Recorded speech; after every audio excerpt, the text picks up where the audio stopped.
I'm going to be talking to Shazan Siddiqi, who is a technology analyst with IDTechEx, about a new report, battery swapping for electric vehicles 2022 to 2032, technology players and forecasts. So welcome to the interview, Shazan. Hi, Mark. Thanks for the invite. I'm very happy to be here and speak to you guys at Energy Media and look forward to answering some questions around battery swapping today. Well, I'm very interested in this topic because I have to confess that, early on in the discussions around battery swapping, I thought this might be an impractical technology, just too cumbersome to use in day-to-day life, might have some niche markets, niche applications, but it's kind of evolving and there are some distinct advantages for it. So could you give us a brief description, please, of battery as a service business model? Sure. Yeah, absolutely. So I'll start off with what exactly battery swapping is, if that's all right, to easily ease ourselves into what exactly the battery as a service or BaaS model achieves. So battery swapping in a nutshell is essentially where you take your depleted battery into a battery swapping station, or BSS for short, and get the battery replaced altogether rather than waiting for the owner to charge it using traditional conductive cable-based charging methods. Now, immediately, one of the biggest benefits is the time saved by the user, right? But more than just the obvious benefits that battery swapping brings about, it brings about the advent of what's known as the battery as a service business model, where essentially you can buy an EV without actually purchasing the costliest component of the EV, which is the battery itself, which can often make up to about 2/3 the cost of the EV. So with the battery as a service business model, which we're seeing a lot of these Chinese OEMs now implement, you can essentially purchase the EV without actually buying the battery that is installed in your car. So that battery is either owned by the EV OEM or a battery asset company. And essentially what that allows you to do is then rent the battery from these battery swapping stations, and you only pay for the amount of swaps you do per month. So it's a really fascinating model because, first of all, it really reduces the upfront purchase price of the EVs, which in the industry today is a common pain point for new consumers to sort of break into the market. But secondly, and again, a more not so obvious benefit of battery as a service business model is that it allows the users to sort of stay up to date with the ever-evolving battery chemistries. So what's very interesting here now is that I can give you an example as well. NIO, which is an EV startup from China and sort of the leading market player when it comes to battery swapping, has initially offered its users an NMC battery, an NMC chemistry battery. Now, there's a particular type of chemistry they chose for various reasons, but over time they decided to evolve and use a hybrid chemistry where they used LFP cells with NMC cells. And traditional automakers would have to, have massive recalls and maybe even offer a newer EV if they want to get this battery out there on the market. But with NIO, it was instant. It was overnight. Their cars could go from the traditional battery chemistries that they were used to having these newer, more energy dense, longer range batteries. So that's sort of the biggest benefit here that the battery swapping, battery as a service business model brings.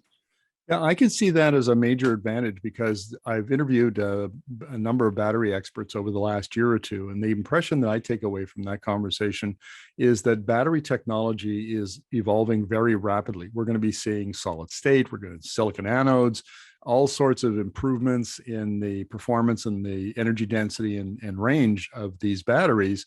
And that's a major consideration when you're buying an electric vehicle.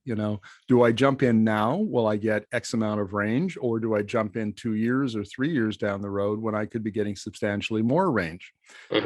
So I can see where this the battery swapping model would be a big benefit in that regard. What about the different classes of vehicles? Now, I understand battery swapping for 2- and 3-wheel vehicles is really well established in Asia. That's correct. Yep. Like you've said, across various vehicle segments, battery swapping is a technology that's fairly feasible, as we've seen from various players. That's again something that a lot of people in the industry are very skeptical about. But battery swapping is in fact quite a viable recharging option for cars, like we've seen companies like NIO, Ample, BAIC, Beijing EV, Alton. These are big Chinese players, American players who are now, investing their money into launching swapping for cars. But besides that, we're also seeing this move into the heavy duty segment and the construction, agricultural, mining segment. Again, this vehicle segment is especially a promising candidate for battery swapping because of the difficulty in installing the charging infrastructure that's needed in those scenarios. So a battery swapping scenario is much easier. Take, for example, a bus that has a fixed operating pattern and has needs modest downtimes. It cannot be sat there in a depot charging. It needs to be out there making money for its owners. In that sense, battery swapping is the best recharging solution for them, because essentially it brings me back to my first point.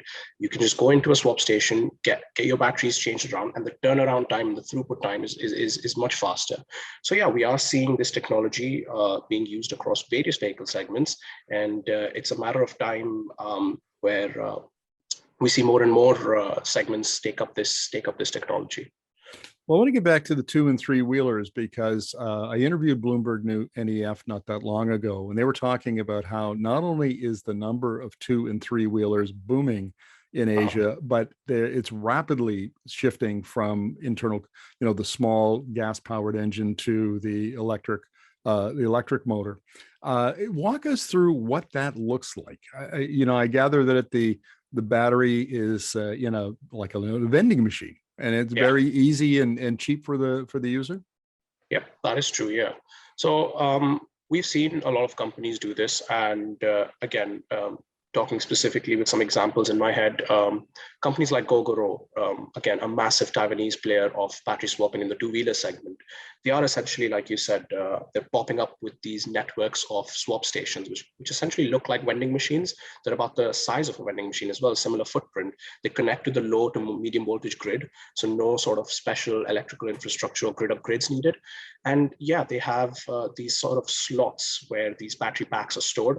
And for an average 2-wheeler user, it's very simple. They just drive up to the nearest vending station, essentially using an app which helps them find the nearest location. And once there, they just have to, it's a manual self-service swap model. They pop open their boot, they take out the batteries, and then they enter a sort of code that's been generated into the machine, and it pops a new battery out, and they just replace the depleted one with a fresh one. So it's a fairly simple sort of process, and we've seen very good adoption rates of this technology. So often with these new methodologies, one of the problems in the market is how likely is the end user going to be able to sort of acclimatize to this, but with battery swapping, we've seen, especially if you take the example of Taiwan, where they had a huge population of 2-wheelers, the recent sales figures show that battery swap-enabled 2-wheelers are actually outselling petrol 2-wheelers. So there's sort of great adoption, and it's definitely a model which is very user-friendly.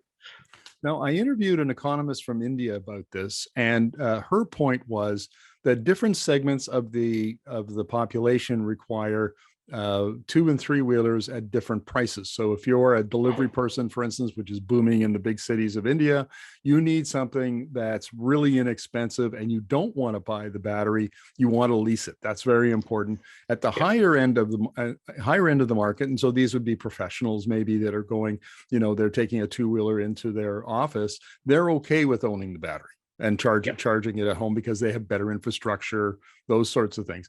Are we seeing that in other countries as well? Can that observation be sort of generalized in the other Asian markets? Yeah, I wouldn't go into, I would not be able to tell you exactly if that's the sort of same, general consensus in other markets, but it would be a fair assumption to make that, within the fast commercial space, where we've seen like delivery agents and last end mile solutions. Yes, they would require cheaper 2-wheelers. So for them, battery swapping would make a lot of sense. And then, of course, the more high end users would also be a sort of viable use case for this. But it's definitely something that's, I think, fairly common across the Asian Pacific market. So what India is noticing is definitely something that you could expect to see in similar markets of, say, China, Korea, Japan, and others. One of the advantages, I would think, is that let's say that wherever the batteries are charged, you've got a battery charge. The company owns that owns the swapping business. It owns the vending machines and so on. It can build infrastructure to charge a lot of batteries in one place. So you don't have, and I would think, and then you can it becomes a volume kind of business. How many batteries can we do? How fast can we get them out the door? How fast can we collect them and bring them back? That's actually, sounds like there's a lot of efficiencies, which then lead to lower costs and then lead to greater adoption of the technology. Is that a fair observation? Yeah, absolutely correct. Yeah, I'd say that's pretty much the sort of differentiating factor here now between the two-wheeler swapping players. So like you said, what we are seeing is the vast expansion of networks. So the greater number of these vending machines that you can have dotted around the city, the more likely you are to capture a greater market share. And then again, like you said, with the collection and the charging of these batteries, and it all boils down to a volume game. You are right. You're absolutely right in that sense. And if you do notice the sort of bigger players in the market and try and notice what they're doing differently, it is the fact that they have an extensively reliable network. It's plentiful, it's widely available, and it can offer a high throughput time. So those are sort of the key winning aspects for within the two-wheeler swapping space. Now, what about those stations where the location where the batteries are charged? Your report makes the point that they can become like an independent energy storage facility, and we see a lot of that. The discussion in North America and Europe about electric vehicles being used for grid balancing, and it seems to me that these facilities would actually be better than and easier to integrate into the grid than individual cars parked in people's garages. Absolutely, you're right. Yeah, I think one of the biggest fundamental issues with trying to connect our EVs to the grid is the fact that there are these grid codes in various different regions which you need to be compliant with. And of course, with our cars being not stationary, it's very hard to implement these grid codes within the cars. But what happens with stationary infrastructure, take your DC chargers, your battery swap stations, they are perfect candidates to adopt this sort of V2G technology. And so it's while this technology is, it's fairly young, and we're not seeing commercial rollout of battery swap stations feeding electricity back into the grid. There are pilot projects occurring all across the globe where these smaller stations are trialing and seeing if they can sort of use their onboard battery storage as a way to fill those peaks and troughs in electricity demand throughout the day by partnering with various utility companies and various distributors. So yeah, that's definitely again a potential application for this technology, but it is still in its younger sort of trial stages. Now, I'm fascinated by the application of this technology to fleets of cars. And we would have, of course, there'll be corporate fleets in some cases, but taxis seem to be a big application here. And you want to keep one of the defining features of an electric vehicle, a huge benefit is the more you drive it, the lower the cost per kilometer. Yeah. So if you're a taxi driver, you want to have your vehicles out, 24 hours a day working would be ideal. And of course, if you have to charge it on a regular basis, then you're taking a time away from earning money. Battery swapping seems to get around that. Is that, and I understand that China is already doing some pilot projects with big fleets. Yep, absolutely, you're right.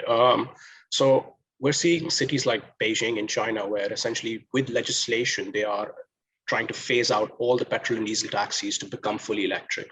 And what that means is, one, a rapid rollout of charging infrastructure, but two, also a quick sort of throughput time. You need to be able to put these cars back on the road ASAP. And that's something that is just not achievable, even with the highest charging rates in today's industry.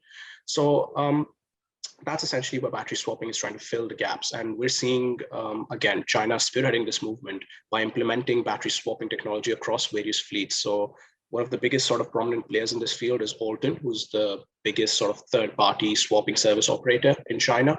And they've essentially standardized a battery pack, which is used across various different taxi models. And what that's enabled now is the use of these taxis across Chinese cities, where they essentially have no downtime. Like you said, they can continuously run throughout the day. And when they are running low on charge, it's as simple as driving into your nearest swap station, getting your batteries swapped out, and then off you go on to pick up new customers. So yes, it's a really interesting sort of business model that they're using there, and it's definitely shown to be quite economically favorable as well for these taxi companies, with of course the higher uptimes that they have. Now, I'm curious about the mechanics of this, how it actually works in real life, because Sure. I see on a two-wheeler, if I had my electric bike, for instance, the battery's relatively small. I can unclip it. I can put it in the vending machine, take out the other one, put it back on my bike. It's probably under a minute. Mhm. But a car battery that you'd find in a taxi is much bigger. And that Yeah. seems to me to be more awkward and more difficult, more time consuming. So how are they getting around that? Sure. Yeah.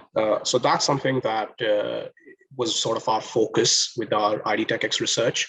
We tried to look into the mechanical componentry of these swap stations. How exactly is this huge battery pack from underneath the vehicle being unclipped and a new one being put in? And what we came across was, by examining various patents, by speaking to various players, is that they're all using some sort of standardized, lifting mechanism. They're using high voltage and quick disconnectors for battery packs that are cooled using some sort of water channel. And so essentially, these swap stations have a lot of different mechanical componentry inside, and that's the reason their cost is so high. But if I was to sort of break down what each one does, that would take too much of our time. But essentially, yes, there is a lot of mechanical componentry inside these swap stations, and they serve various functions. So you start with your rollers that sort of align the car and make sure it's placed correctly. Then you have laser guided nut runners, which go underneath the chassis, and they know exactly where to unscrew the battery pack from. And another interesting aspect within this is that the companies are also differentiating themselves. The swapping players are differentiating themselves based on this componentry. So some are offering a very quick swap time of, say, just under a minute by using lighter battery packs that aren't necessarily water cooled. So you have one less connection to worry about.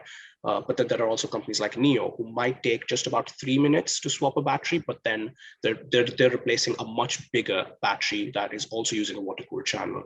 And then they're using various different locking and unlocking mechanisms. So one might use some sort of mechanical actuation, whereas the other player might use some sort of electrical actuation. So loads of different things happening within that field. And again, with the use of trolleys to sort of transport these batteries from under the car to the actual warehouse where they're charged and stored. Loads of different componentries and loads of different opportunities for lots of players to get involved in the battery swapping space. So yeah, that the whole breakdown of these swap stations is definitely something that's very interesting, and is something that we can study extensively. Is this model in China leading to a greater standardization of the equipment around the battery and the battery itself? Like, I can see if you're that you'd have to have standard batteries Yeah. in order to keep an inventory levels reasonable and so on. So are we getting to a greater standardization here? That's an interesting question. So currently, if I had to answer your question very briefly, battery swapping is very brand agnostic. So what I mean by that is that, yes, there's standardization, but it's brand specific. So yes, Neo, for example, has started using specific battery packs, standardized battery packs across all its models, which is a big ask for an OEM, right? Because you're trying to essentially build your cars around the similar battery pack design.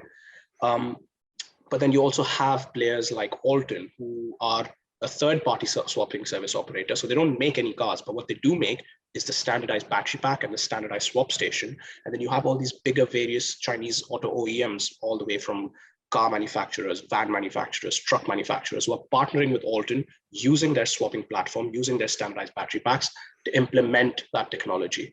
So really, if I had to answer your question very briefly, I'd say that the standardization that we expect on a global level isn't there yet.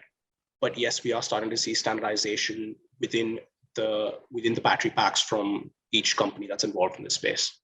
Let's talk about the heavy duty transportation space, and medium and heavy duty, I guess. And the one I want to ask you about, first of all, is, the Class 8s, at least they're Class 8 in North America, the semi-truck.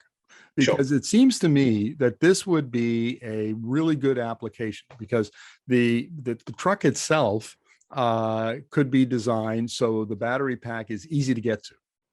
So even if it's heavy, if it's easy to get to, then you can design the machinery to quickly change it out, and you could have these long haul truckers who might only come in, and 5 minutes to change a battery, then they're back out on the road again. Or so where are we at with the sort of the long haul heavy duty trucking segment in battery swapping? Sure. Again, with regards to the heavy duty battery swapping, it's again something that's China is spearheading, where we aren't seeing a lot of this technology trickle into other nations, other countries, but where we are seeing major activity is again China. And what they're doing there essentially is they've again standardized the battery pack. The big battery manufacturers, CATL, have built a very standardized swap-enabled battery pack for the heavy-duty segment. And they've even generalized where it's placed along the whole frame of the big Class 8 semi-truck. So it's essentially behind the cab, in front of the trailer. And by standardizing the battery pack and the placement, they've been able to design the swap stations that can essentially pluck these batteries out using cranes from the top and then swap it out for a new battery. And so yeah, while this sort of application exists, it's something that, again, China is trying to spearhead with certain companies, in partnership with certain companies. We are seeing a lot of different startups come up here and there with their own innovative technologies. So there are consortiums across Europe who are trying to now trying to introduce swapping for the long haul trucking segment by again trialing various different swapping methodologies. There's one that we recently came across from Australia. They're called Janus Electric, where they're trying to essentially replace where you would have the traditional ICE engine in a truck, trying to replace that bit with the battery packs. So your truck would open up from the front, and what would originally reveal the engine is now revealing a set of batteries, which are then replaced using forklifts. So really all kinds of various solutions being experimented in the long haul trucking segment. But what's shown the most sort of promise is still the Chinese solution, where the use of standardized battery packs, standard placement along the frame of the truck, and standardized swap stations is something that we see the most promise for. Well, this sounds like the battery swapping in the heavy, medium, and heavy duty segment really has advantages for vehicles that need to be on the road, 24 hours a day or close to it, like a long haul truck. Whereas, say, a delivery van, or a garbage truck, that sort of thing, where maybe it's just working during working hours, and then it can sit in a garage, sit on a standardized kind of charging station back at base, might still lend itself to being charged overnight and not battery swapping. Is that a fair observation? Yep, absolutely. One of the key conclusions we make in our IDTechEx research is that for the heavy duty segment, we see battery swapping as a complementary solution. So it's going to exist alongside your traditional charging solutions, but also within the heavy duty segments, it's only ideal for applications that require continuous operation with very little downtime. So like you said, delivery vans, garbage trucks, things that could necessarily charge overnight will continue to charge overnight. But applications where you require that 24/7 operation, say mining scenarios, or like you mentioned,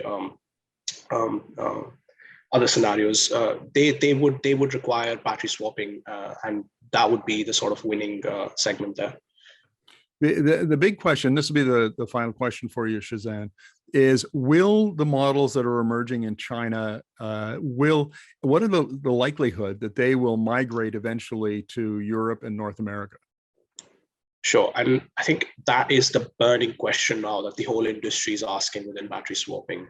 So while there's a lot of skepticism surrounding the technology in both Europe and the US, we've learned a lot from China's blueprints when it comes to electrification. We're seeing a lot of these Chinese car startups come and sell their models in Europe. So we are seeing NIO trying to break into the European market. They've tried to set up their swapping stations there. But unless there's that sort of backing by the government legislation, unless there's the money being poured in by government bodies, unless there's demand from consumers, we see this technology having major implications and hurdles before it can be widely adopted in the US and Europe. And that's purely because unless these European and American automakers are willing to sort of open up and share and collaborate on standardized battery packs, battery swapping is just something that cannot be implemented. And unless that can be done first, this technology will still remain niche and will still remain dominant in the China region.